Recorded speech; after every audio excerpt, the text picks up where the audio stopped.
স্বৈরাচার বিরোধী ছাত্র জনতার আন্দোলনে যারা আহত হয়েছেন তাদের সবার বিনামূল্যে চিকিৎসা নিশ্চিত করবে সরকার। রাজধানীর ১৫টি হাসপাতাল পরিদর্শন শেষে একথা জানিয়েছেন বৈষম্য বিরোধী ছাত্র আন্দোলনের সমন্বয়করা।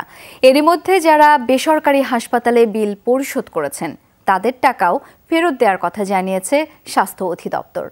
আগামী ৯০ দিনের মধ্যে স্বাস্থ্য খাতে দৃশ্যমান পরিবর্তন আসবে বলে ঘোষণা দেন শিক্ষার্থী ও স্বাস্থ্য অধিদপ্তর।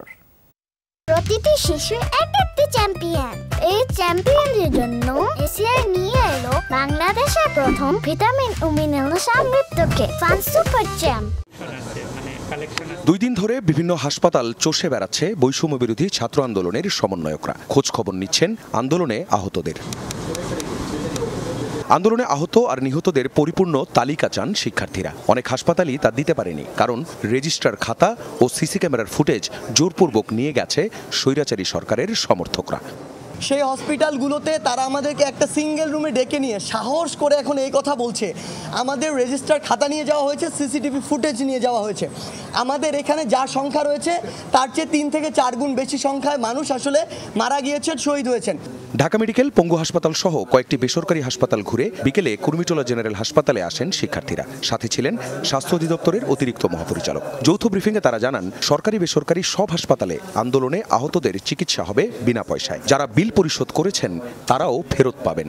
যে প্রত্যেকটি জায়গায় হোক সরকারি হোক বেসরকারি হসপিটালগুলোতে যেন যারা আন্দোলনকারী রয়েছে, যে বয়সেরই হোক না কেন, আন্দোলনকারী যারা রয়েছে ঢাকার হোক ঢাকার বাইরের হোক, সকলের এই চিকিৎসা ফিটি যেন মওকুফ করা হয়, কিংবা যদি সেখানে কোনো পেমেন্ট করা প্রয়োজন হয় সেটি যেন রাষ্ট্র সেই দায়িত্বটি নেয়। স্পেশালাইজড ডেডিকেটেড কেয়ার ইউনিট করে দেওয়া হয়েছে, যেখানে শুধুমাত্র আহতদের চিকিৎসা করা হবে এবং সেই চিকিৎসাটি হবে সম্পূর্ণ ফ্রিতে।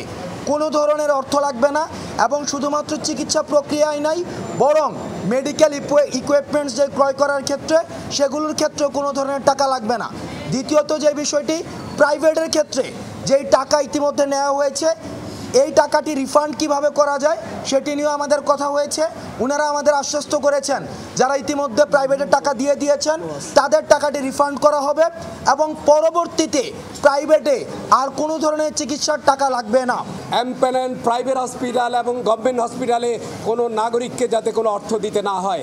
প্রত্যেক পরিচালক, প্রত্যেক স্বাস্থ্য ব্যবস্থাপককে আমরা বলেছি, আপনাদের যদি সার্ভিসে কোনো গ্যাপ থাকে, আপনাদের যদি দুর্বলতা থাকে, আপনাদের ট্রলিম্যান যদি টাকা নেয়, আপনাদের পরীক্ষা নিরীক্ষা করতে যদি তারা নিগ্রহের শিকার হয়, ব্লাড ব্যাংকে যদি নিগ্রহের শিকার হয়, তাহলে ছাত্র জনতা কিন্তু আপনাদের উপরে কোনোভাবে ছেড়ে দিবে না। হাসপাতালগুলো পরিদর্শনে নিজেদের চোখে দেখা অভিজ্ঞতা বর্ণনা করেন শিক্ষার্থীরা।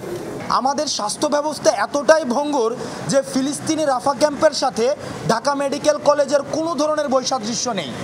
অর্থাৎ বিগত সরকার আমাদের এই স্বাস্থ্য খাতকে জানাজা করে দাফন কাফনও সম্পন্ন করে দিয়েছেন। আমাদেরকে শোনানো হয়েছিল ওই ফ্যাসিস্ট সরকার যতদিন ছিল যে আমাদের উপর নাকি শুধুমাত্র রাবার বুলেট ছোড়া হয়েছে। আপনি হসপিটালের বেডগুলোতে যান, কারা আছে, শরীরের এক পাশ দিয়ে বুলেট ঢুকেছে, আরেক পাশ দিয়ে বের হয়ে গিয়ে আরেকজনকে আঘাত করেছে, ওই বুলেটগুলো পর্যন্ত ব্যবহার করা হয়েছে। আপনি গিয়ে দেখুন এক একজন কিভাবে কাতরাচ্ছে। স্বাস্থ্য খাত ও হাসপাতাল নিয়ে জনগণের অনাস্থা ও অবিশ্বাসের বিষয়গুলো অনুধাবন করেন তারা। তাই শনিবার থেকেই ৯০ দিনের মধ্যে পরিস্থিতি বদলানোর ঘোষণা দেয় উভয় পক্ষ। 90 days countdown begins from now। মানে ৯০ দিনের যে কাউন্টডাউন, যে অন্তর্বর্তীকালীন সরকারের ৯০ দিনে স্বাস্থ্য খাতের মধ্যে যে ভিজিবল পরিবর্তনটি আনবেন, ওনারা আমাদেরকে কমিটমেন্ট দিয়েছেন যে স্বাস্থ্য মন্ত্রণালয় দৃশ্যমান পরিবর্তন আনবেন এবং স্বাস্থ্য খাতকে জনমুখী করবেন এবং সেই ৯০ দিনের কাউন্টডাউন আজকে থেকে শুরু হচ্ছে। এখন ঠিক আছে। সকালে ঢাকা মেডিকেল কলেজ হাসপাতালের পরিচালকের সঙ্গে বৈঠক হয় শিক্ষার্থীদের। দাবি জানানো হয় আন্দোলনে আহতদের চিকিৎসায় বিশেষায়িত কেয়ার ইউনিট তৈরির। এখানে আহতদের অবস্থা দেখেছেন মৎস্য ও প্রাণী সম্পদ উপদেষ্টা ফরিদ আক্তারও। জানান, স্বাস্থ্য ছাড়াও আহতদের পাশে থাকবে অন্যান্য মন্ত্রণালয়। ঢাকা মেডিকেল পরিচালক ব্রিগেডিয়ার জেনারেল আসাদুজ্জামান জানান, সর্বোচ্চ চিকিৎসা সেবা দেওয়ার জন্য গঠন হয়েছে তহবিল।